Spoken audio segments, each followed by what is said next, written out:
ఎక్కడ తలదాచుకోవాలో తెలియక ఎప్పుడు వాళ్ళ చేతుల్లో ప్రాణం పోతుందోనని బిక్కు బిక్కుమంటూ అజ్ఞాతంలో బతుకుతున్నాం.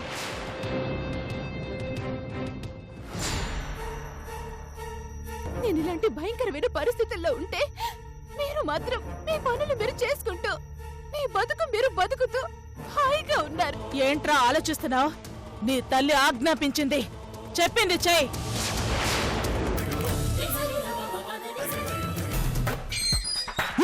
నానా నానా నానా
రఘు వెళ్ళి చాలాసేపు అయింది, ఇంకా రాలేదు. అక్కడ ఆవిడ గారు మళ్ళీ ఏమన్నారో ఏమో.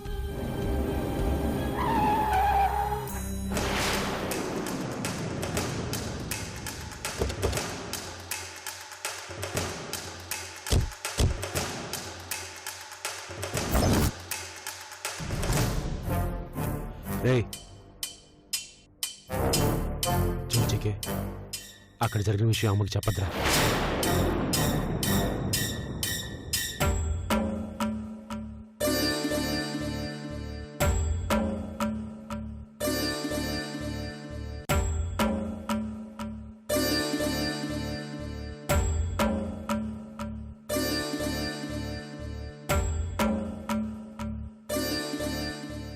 నువ్వు కూడా వెళ్ళావా? అత్త ఏమైంది జీకే? ఏమైంది రఘు? వదినతో మాట్లాడావా? ఉషను పంపించమన్నారా? వాళ్ళు తీసుకెళ్ళడానికి వస్తా ఉన్నారా? అత్త ఏమందో చెప్పు నాన్నా. బావ నా గురించి అడిగాడు కదా. మీ అత్తయ్య చాలా ఆవేశంలో ఉందమ్మా. తన కోపం తగ్గడానికి టైం పడుతుంది. నేను చెప్పాల్సింది చెప్పాను, ఆలోచిస్తానంది. నిన్ను తీసుకెళ్తానంది. నిజంగా నాన్న? ఎప్పుడొస్తుంది? ఆవిడ గారు రారు.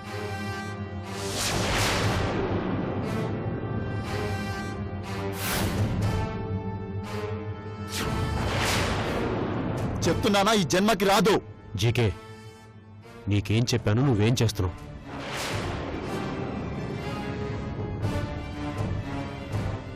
ఏం జరిగింది జీకే? ఏమవుతుంది? ఉషని మెడపట్టుకుని బయటికి గెంటేసినట్టే నాన్నను కూడా గెంటేశారు.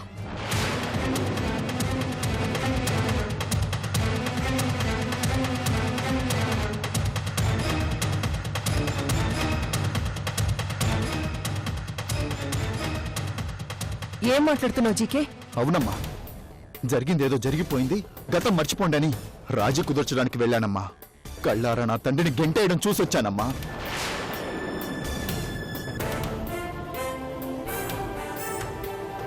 నా భర్త మీద చెయ్యేసే రేంజ్కొచ్చిందా? ఇంక మనం వెనక్కి తగ్గాల్సిన అవసరం లేదు.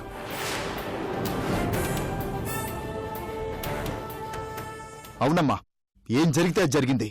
గెలిచే వరకు పోరాడమే గాని రాజ్య పట్టాలు వద్దు. తెంచుకుంటూ పోతే బంధాలు అనుబంధాలు తెగిపోతాయి రేఖ. తెగేదాకా ఆవిడగారే కదా లాగుతున్నారు.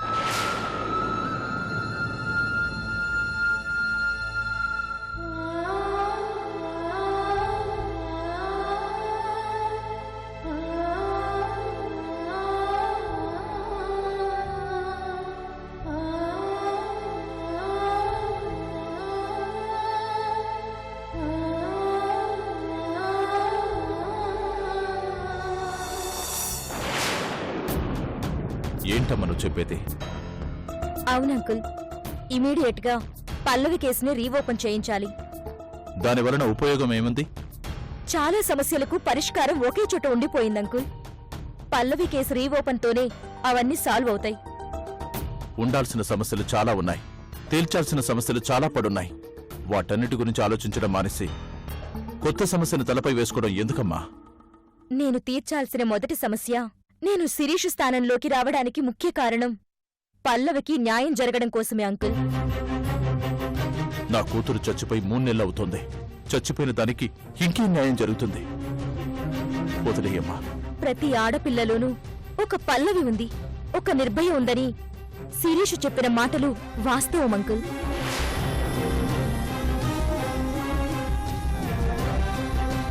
నేరం చేసిన వాళ్ళని శిక్షించకపోతే శిరీషకి అన్యాయం చేసిందాన్నవుతాను, భవానీకి అన్యాయం చేసిందాన్నవుతాను. ఏ ఆధారంతో నిరూపిస్తావమ్మా? ఆ రోజు శిరీష ఏ ఆధారం ఉందని ముందడుగు వేసింది ఒక భవానీ వస్తుందని అనుకుందా? నేను కూడా అదే ధైర్యంతో చెప్తున్నాను. కేసు రీఓపెన్ చేద్దాం. సాక్ష్యం ఆధారం ఆటోమేటిక్గా నడుచుకుంటూ వస్తుంది.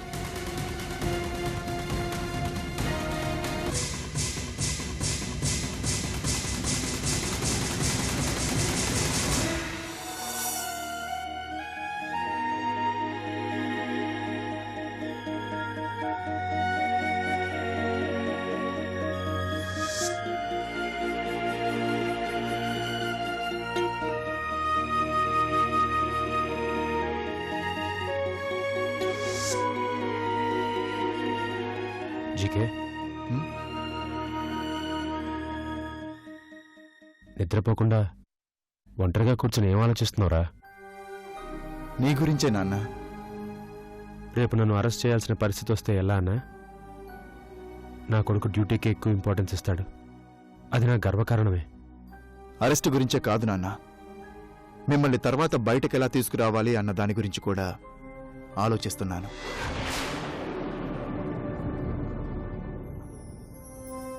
అవును నాన్న, అత్తయ్య ఫైల్ చేసిన కేస్ నాన్ బెయిలబుల్ కేస్. చాలా సెక్షన్లతో చాలా స్ట్రాంగ్గా కేసు పుట్టప్ చేశారు.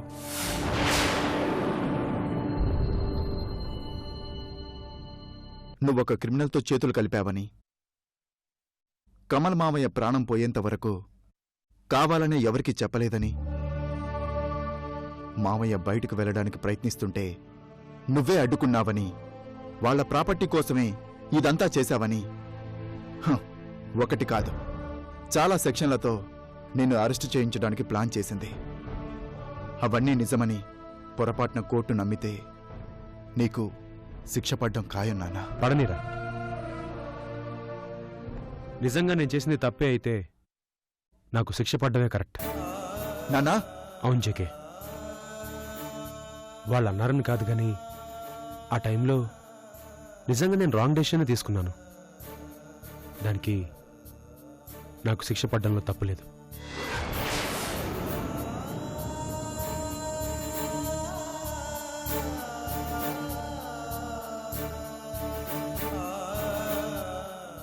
ఏది జరిగినా ఏ టైంలో అయినా నీ డ్యూటీ నువ్వు చేయడానికి సిద్ధంగా ఉండు.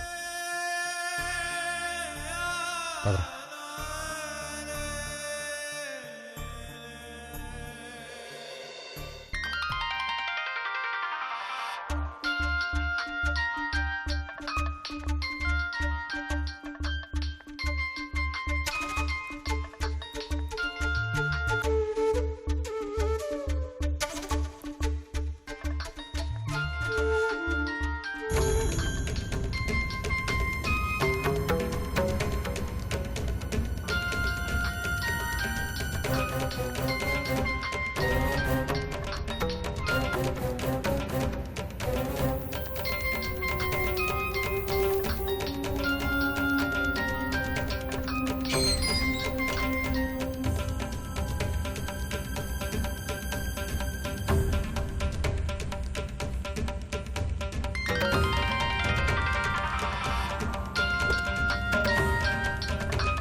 మాట్లాడవేంటి?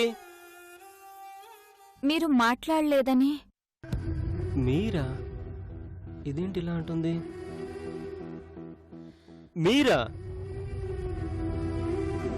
ఇదేంటి కొత్త పిలుపు? ఓ, తాళి కట్టాను కదా, అందుకని గౌరవంతో కూడిన పిలుపా?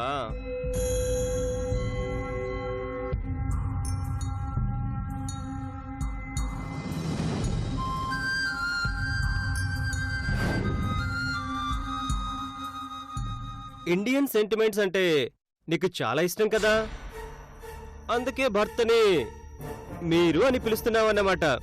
బాగుంది, ఇలాగే కంటిన్యూ అయిపో.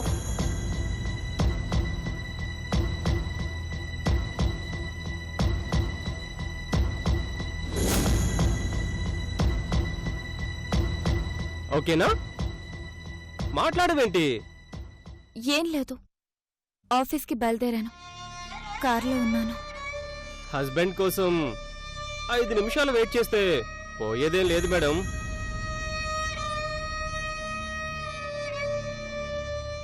యాక్చువల్గా ఈరోజు మార్నింగ్ నుంచి నీ కాల్ వస్తుందని ఎక్స్పెక్ట్ చేశాను. ఎందుకో తెలుసా? ఈరోజు మన లైఫ్లో బాగా గుర్తుండిపోయే రోజు, ఫిబ్రవరి 13th. అదే నువ్వు నాకు ప్రపోజ్ చేసిన రోజు, మన ప్రేమ పుట్టినరోజు.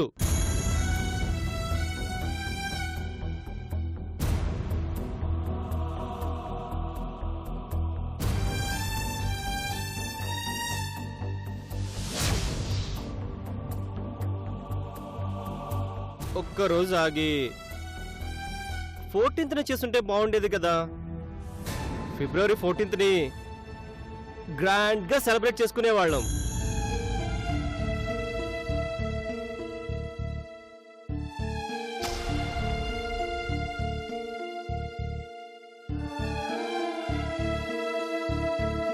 ఆఫ్ కోర్స్ ఇప్పటికైనా చేసుకోవచ్చు అనుకో, నేను వచ్చేస్తాను కదా, అప్పుడు చేసుకుందాం.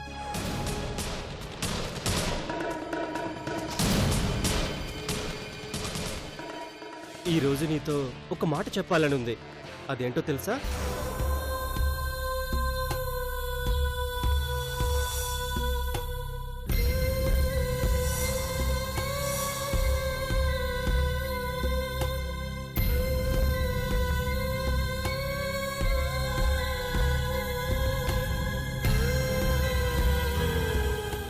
I live for you.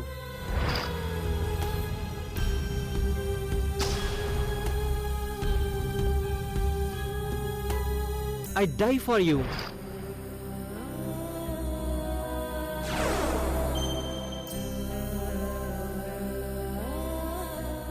I love you, Sirisha. I can't live without you.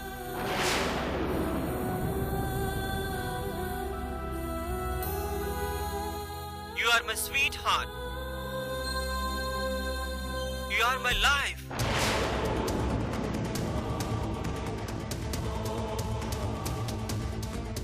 నువ్వంటే నాకు చాలా చాలా ఇష్టం.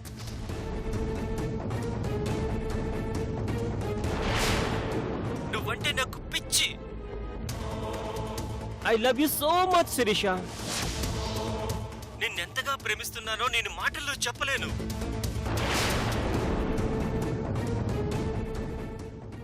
నేను వచ్చేసిన తర్వాత నువ్వు నా గురించి ఎన్నిసార్లు ఆలోచించావో నాకు తెలియదు గాని నీకు తెలుసా సిరి, నేను మాత్రం ప్రతి క్షణం, ప్రతి నిమిషం, ప్రతి గంట, ప్రతిరోజు ఆలోచిస్తున్నాను.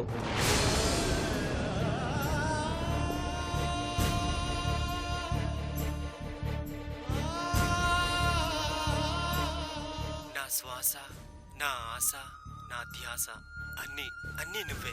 నా సర్వస్వము నువ్వే. నా లైఫ్ అంతా నువ్వే ఆక్యుపై చేసేసావు తెలుసా. నిజంగా ప్రేమలో ఇంత మ్యాజిక్ ఉంటుందని అస్సలు ఊహించలేకపోయాను.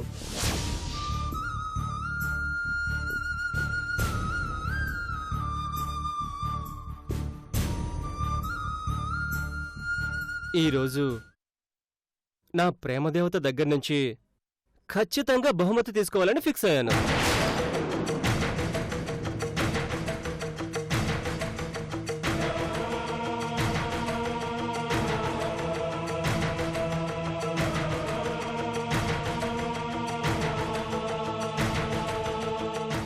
ముందు నా వైపు నుంచి నా ప్రేమ కానుక ఇచ్చేస్తాను. తర్వాత నేను తీసుకుంటాను.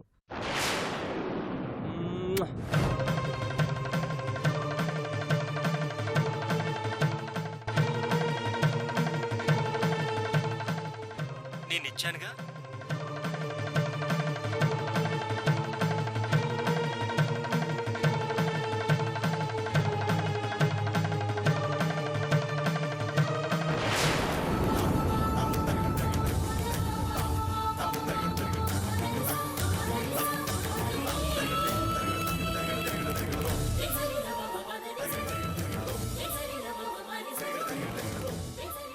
మరి నాకు త్వరగా నాకిచ్చేయి.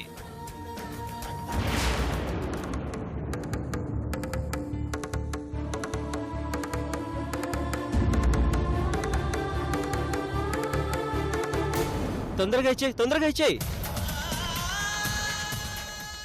ఆఫీస్లో చాలా ప్రాబ్లమ్స్ ఉన్నాయి కార్తిక్. మూడేం బాలేదు. అవి తొందరగా సాల్వ్ చేసుకోవాలి.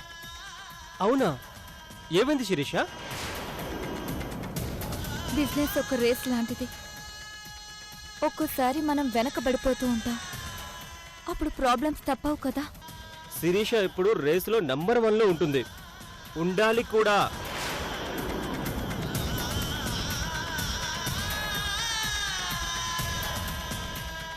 చూడు శిరి, లైఫ్లో మనకు దూరమైన దాన్ని తిరిగి సంపాదించుకోవడానికి ఉన్న ఒక్కగానొక్క సూత్రం ఏంటో తెలుసా?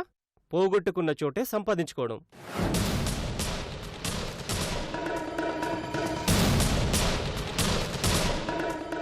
పోగొట్టుకున్న చోటే వెతుక్కోవాలి.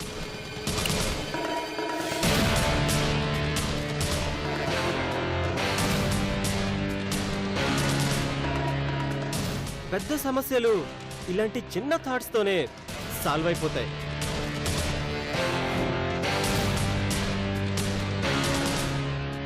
బిజినెస్లో నీకు మించిన తెలివితేటలున్నవాడిని కాకపోయినా ఏదో నాకు తోచిన చిన్న సలహా ఇచ్చానంతే. ఈ సలహా నీకు ఉపయోగపడితే వెంటనే ముద్దిచ్చే.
అబ్బబ్బబ్బబ్బబ్బా, ఎంత మధురం, ఎంత మధురం నీ ప్రేమ మధురం.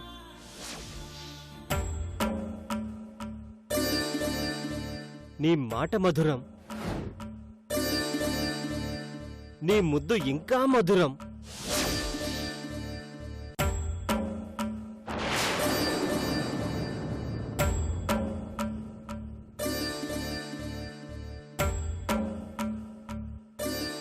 నువ్వు ఇలాంటి ముద్దు రోజుకొక్కటిచ్చావంటే ఫుల్ ఛార్జింగ్తో ఉంటాను తెలుసా? సరే, నేను బయలుదేరుతాను కార్తీక్. ఇంకేం లేదా? నువ్విచ్చిన ఐడియాతో ప్రాబ్లమ్స్ అన్నీ సాల్వ్ చేసుకొని వస్తాను. Thank you Karthik. Bye. Bye. Have a nice day.